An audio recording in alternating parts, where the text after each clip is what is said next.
What up, y'all? It's your woman, Mr. Downtown Melo, and you're listening to the Entertainment Report on iHeartRadio, live from Orlando for Monday, September 12th, 2022, delivering some major stories and trends going on in the world of entertainment and beyond. You can follow the show on Facebook, Twitter, or Instagram, facebook.com/The Entertainment Report with Ray Melo, that's RAYMELO, on Twitter at The Enter Report, or on Instagram at The Entertainment Report. You can listen to the show anytime you want on iHeartRadio. Just go to iHeart.com or your iHeart phone app, search for The Entertainment Report, and it'll take you to the page. Everyone have a fantastic weekend.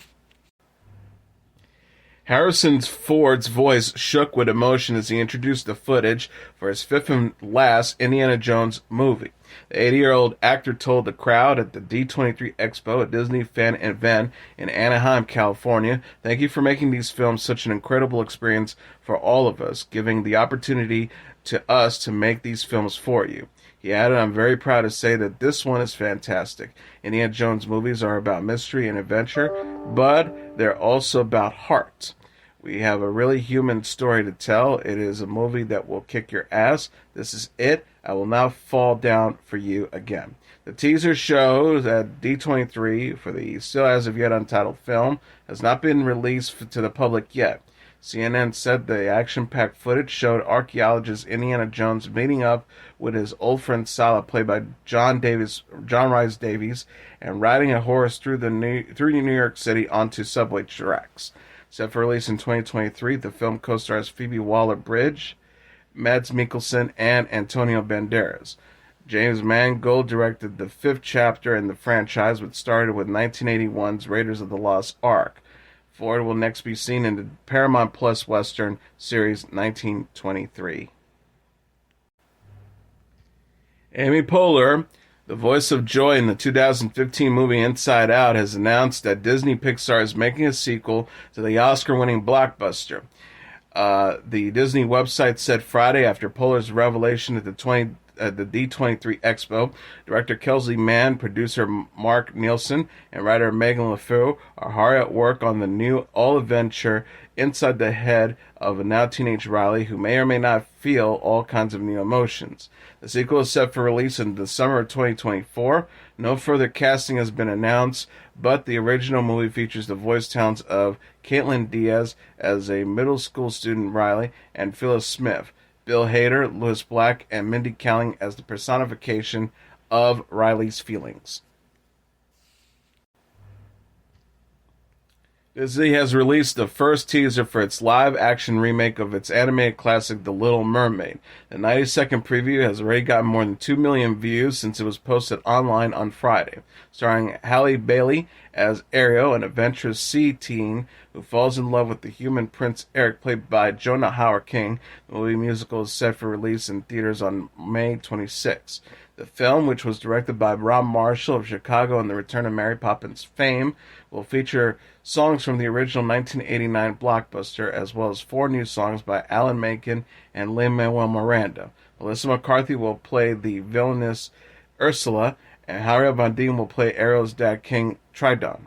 Lending their voices to the animated characters will be Daveed Diggs as Sebastian, and Jacob Tremblay as Flounder, and Awkwafina as Scuttle.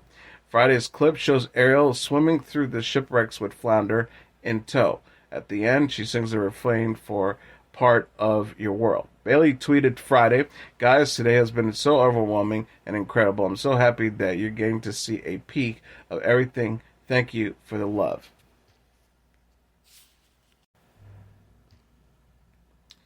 Beanie Feldstein has been tapped to join Ethan Coen's upcoming film, which marks the director's first solo film. According to Deadline, Feldstein is set to appear alongside Margaret Qualley and Geraldine Viswanathan in the still untitled film. The two were previously announced last month to have been cast in the lead roles. The film remains highly guarded, with no plot details or character descriptions available, or even a genre, though it is known that Coen co-wrote the script with his wife Tricia Cook. The film, which will be produced by Working Title and Focus Pictures, is reportedly set to shoot this fall, according to Deadline. This will be the first film that Coen has tackled as a solo director, having helmed all of his previous features with his brother Joe Coen. Together, the directing duo have become known for making some of the most critically acclaimed films in recent memory, including The Lady Killers, Fargo, True Grit, Oh Brother Where Art Thou, No Country for Old Men, and The Big Lebowski. With No Country for Old Men, the brothers, counted as a single unit, tied the record for most Academy nominations by a single nominee in one film. While this will be Ethan's first solo undertaking, Joe has previously directed on the Apple TV+ film The Tragedy of Macbeth in 2021, without Ethan by his side. Ethan has technically directed on his own before, though, as The Wrap noted that he helmed a documentary on Jerry Lewis this year, but the Untitled project will be his first independently made feature film. For Feldstein, who recently got engaged, the film comes following a critical acclaim outing as Monica Lewinsky in the Emmy-nominated series American crime drama Impeachment. Los Angeles native Feldstein, whose older brother is actor Jonah Hill, first received recognition for appearing in the films Neighbors 2, Sorority Rising, and Lady Bird. Her true breakout role, though, would come in the 2019 comedy film Booksmart, which marked Olivia Wilde's directorial debut.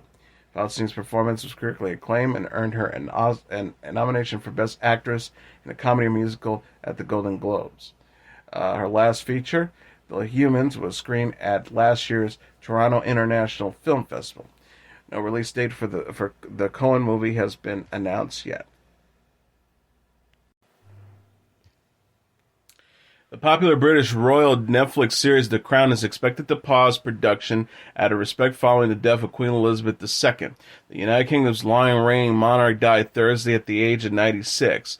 The Crown's creator and writer Peter Morgan told Deadline The Crown is a love letter to Elizabeth II, and I've nothing to add for now, just silence and respect.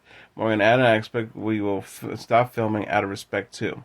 The show, which chronicles the life of the second Elizabethan era, spanned most of the Queen's life, beginning with her wedding in 1947, and followed the pivotal points of her reign.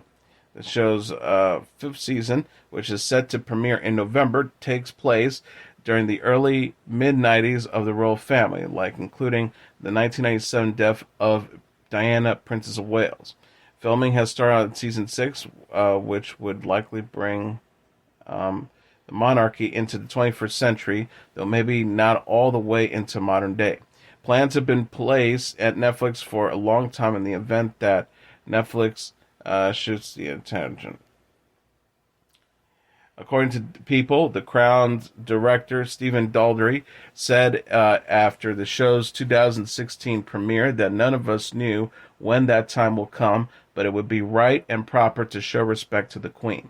He said it would be a simple tribute and a mark of respect. She's a global figure, and it's what we should do. Elizabeth was portrayed in earlier seasons of The Crown at different points of her life by Claire Foy and Olivia Colman, and both actresses have spoken about the weight of the role.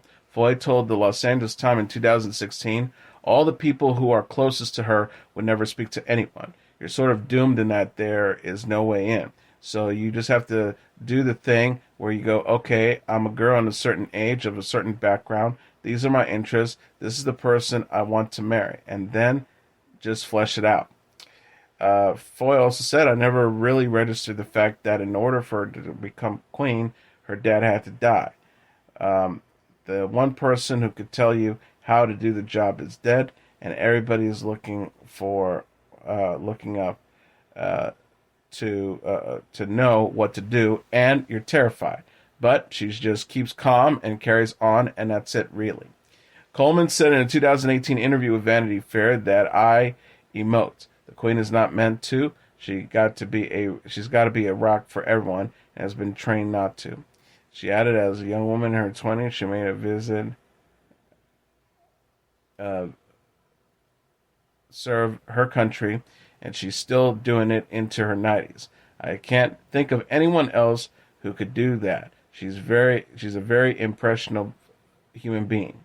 For season 5, the role of the Queen will be taken over by Imelda Staunton, who will join an ensemble cast including Jonathan Pryce, Leslie Manville, Dominic West, Elizabeth Debicki, and John Lee Miller.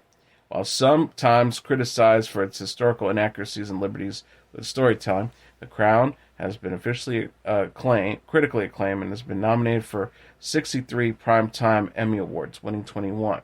The show has also won 2 Golden Globes for Best Television Series.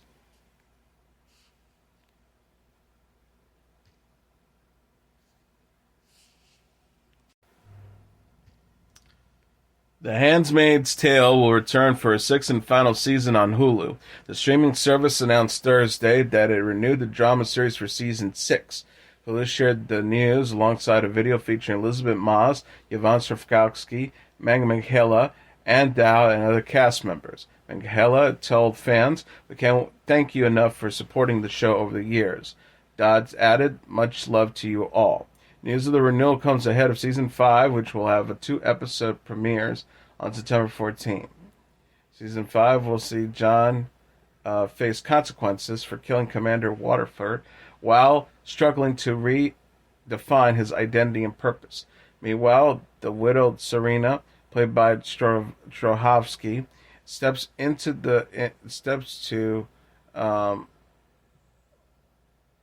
to raise her profile in Toronto as Gilead's influence creeps into Canada. The Handmaid's Tale is based on the Margaret Atwood novel of the same name. The series is created by Bruce Miller and follows a group of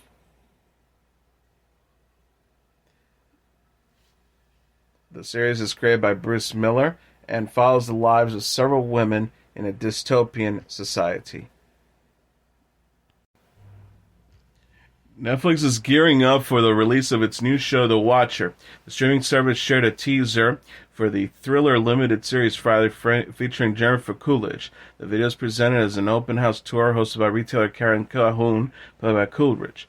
The tour hints at something sinister under the surface, with Karen mentioning how you could fit a person in the house dumbwaiter and advising to keep the curtains closed.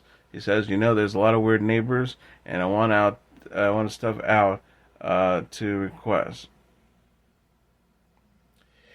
She says, there's a lot of weird neighbors and stuff out there, and you won't want to see them watching you. The Watcher is created by Ryan Murphy and Ian Brennan. The series is based on the Reeves-Weidman article, The Watcher, which originally appeared in The Coat in 2018. Naomi Watts, Bobby Cannavale, Mia Farrow, and Noma Duinzweni also stars. The Catcher follows Maria, played by Watts, and Dare, played by Cannavale, a couple who received ominous letters and sinister threats after moving into their dream home in the suburbs of New Jersey. Coolidge also stars in the HBO series The White Lotus, which will return for a 2nd season in October.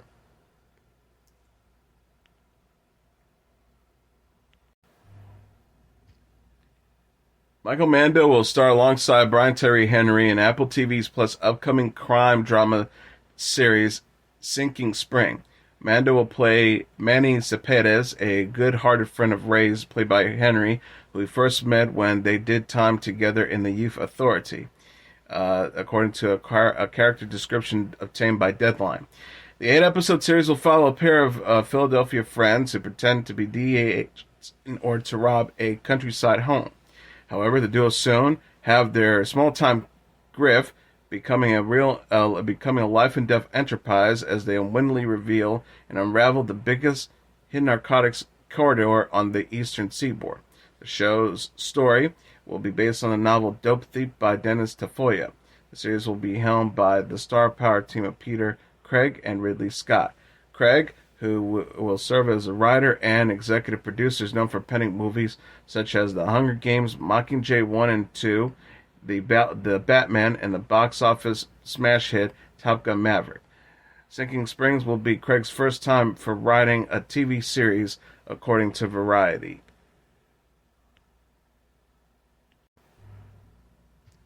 Mad About You and blind-spotting actress Helen Hunt is the narrator of the new true crime series Meet Mary Murder. The show is set to premiere on Lifetime October 3rd.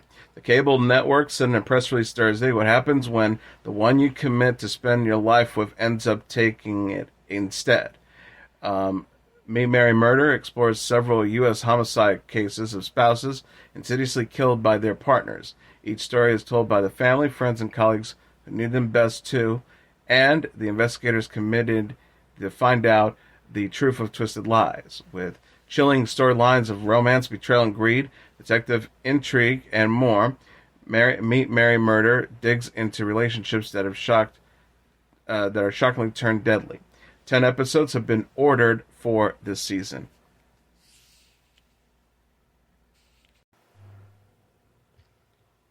The titular wizard in the Willow sequel series has told the world needs his magic again in the latest trailer for the eagerly awaited Disney Plus fantasy drama. A nice second preview will once again feature Warwick Davis's Willow, has already got more than 8 million views since it posted on YouTube on Saturday. The character can be heard saying in the clip, which was first introduced by the cast at Disney's 23 Expo in Anaheim, "Into the unknown, that's where we must go." The 1980s icon and Mr. Robot Emmy winner Christian Slater was announced as a member of the ensemble for the show, which is slated to premiere on the streaming service November 30th. It will co-star Ruby Cruz, Aaron Kellyman, Ellie Bamber, Tony Rivolori, Amar Chadha Patel, and Dempsey Burke. The synopsis says, set in a magical world where brownies, sorcerers, trolls, and other mystical characters flourish, Willow is the story of an unlikely group of heroes who set off on a dangerous quest, facing their inner demons and come together to save their world.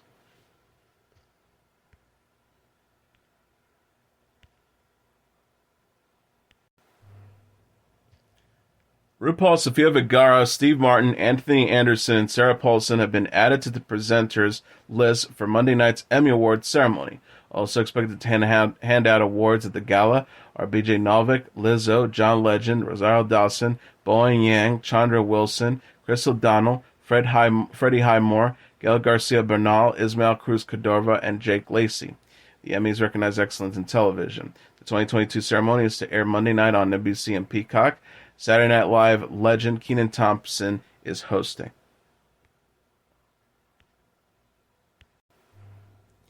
Glee alum Lea Michele has tested positive for the coronavirus and will miss numerous performances of her Broadway musical Funny Girl.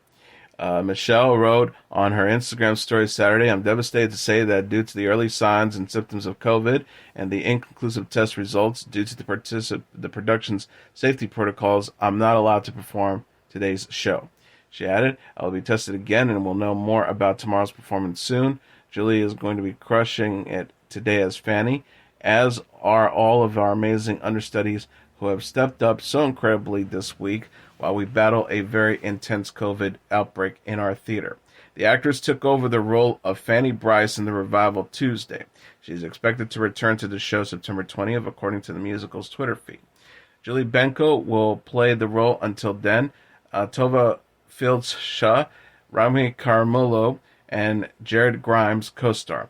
The revival opened in late April to mixed reviews when Beanie Feldstein played Fanny. She left the role in July, and Benko played the character until Lea Michele took over.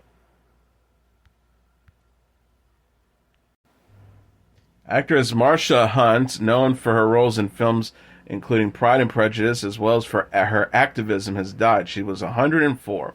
Hunt died Wednesday at her home in Los Angeles, according to filmmaker Roger C. Memos, director of the 2015 documentary Marsha Hunt's Sweet Adversity. Born in Chicago on October 17, 1917, Hunt was a rising star in Hollywood and appeared in more than 50 films between 1935 and 1949, including 1943's The Human Comedy, Mickey Rooney's with Mickey Rooney, and 1945's The Valley of the Decision with Gregory Peck and Greer Garson.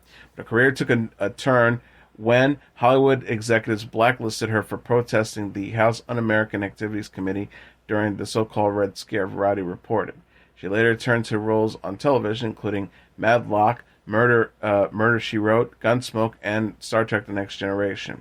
Hunt joined the committee for the First Amendment, a group of entertainers, including Humphrey Bogart, Lauren Bacall, and John Huston, who traveled to Washington, D.C. in October 1947 to protest the imprisonment of writers, directors, and producers who refused to reveal their political allegiance to the House Un-American Activities Committee, the Washington Post reported.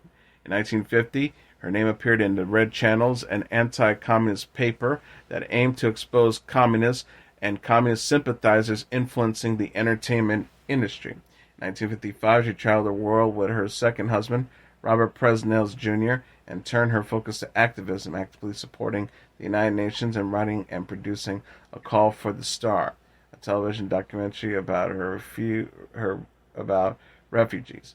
She also worked to combat homelessness in the Los Angeles area.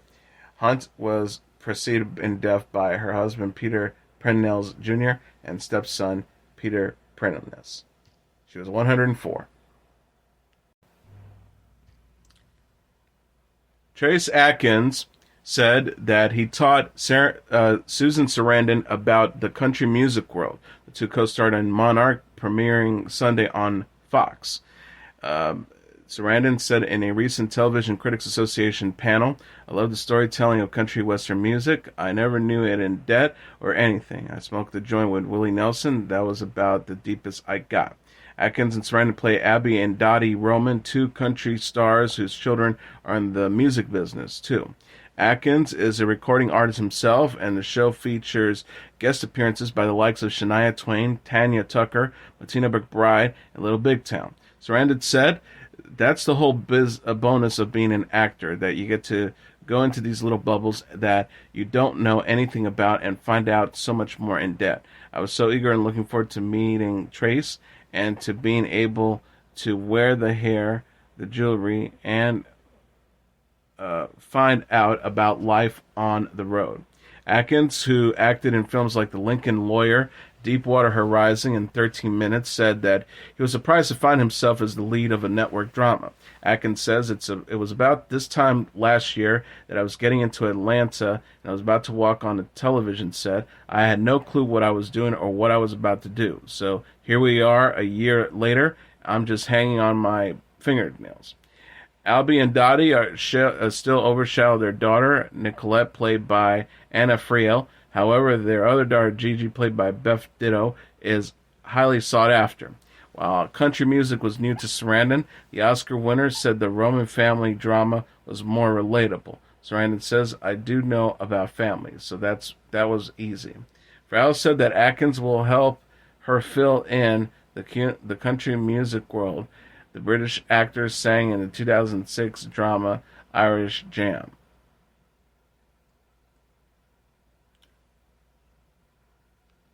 Friel said Trace was on set so much of the time, but also on a tour bus going to perform. I couldn't believe that most of them arrived on a tour bus, got on set, did their performances, and then got back on the tour bus to go to the next performance. Adding the musical performance to her acting work enhanced the role, Friel said. She said country music is a powerful, moving, expressive form of communication. It was just all about telling a story, that and having lots of laughs and fun, and making the audience continue guess where it was going.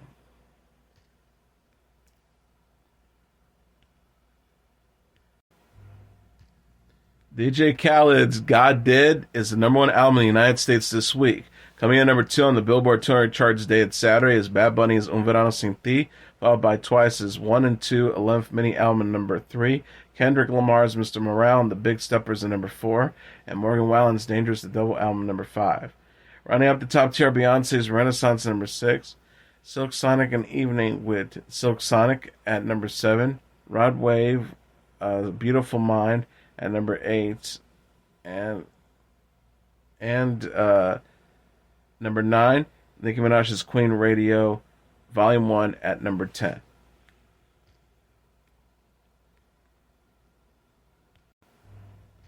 And finally, the horror movie Barbarian, starring Georgina Campbell and Bill Skarsgård, is the number one number one at the box office this weekend, earning $10 million in receipts. BoxOfficeMojo.com announced on Sunday. Coming in number 2 is Brahmastra Part 1, Shiva, with $4.4 million, followed by Bullet Train at number 3 with $3.3 million, Top Gun Maverick at number 4 with $3.2 million, and DC League of Super Pets at number 5 with $2.8 million. Right at the top tier, The Invitation, number 6 with $2.6 million. Life's Sake at at number 7 with $2.2 million. Beast at number 8 with $1.8 million. Minions: The Rise of Gru at number 9 with $1.7 million. And Spider-Man: No Way Home at number 10 with $1.3 million. This week's top 10 raked in a total of about $33.2 million with $40.3 million overall. Last weekend's Labor Day weekend, last hauled by the top 10, were about $54 million, and overall gross was about $71 million, with Top Gun in the lead with $7.9 million. And that is the Entertainment Report for Monday, September 12, 2022. I'm your host, Mr. Downtown Ray Melo. I'll be back tomorrow to deliver some major stories and trends going on in the world of entertainment and beyond. You can follow the show on Facebook, Twitter, or Instagram. Facebook.com/The Entertainment Report with Ray Melo. That's RayMelo. On Twitter at The Enter Report, or on Instagram at The Entertainment Report. You can listen to this episode or any previous episodes of The Entertainment Report anytime you want on iHeartRadio. Just go to iHeart.com or your iHeart phone app, search for The Entertainment Report, and it'll take you to the page. Good night, and God bless you all.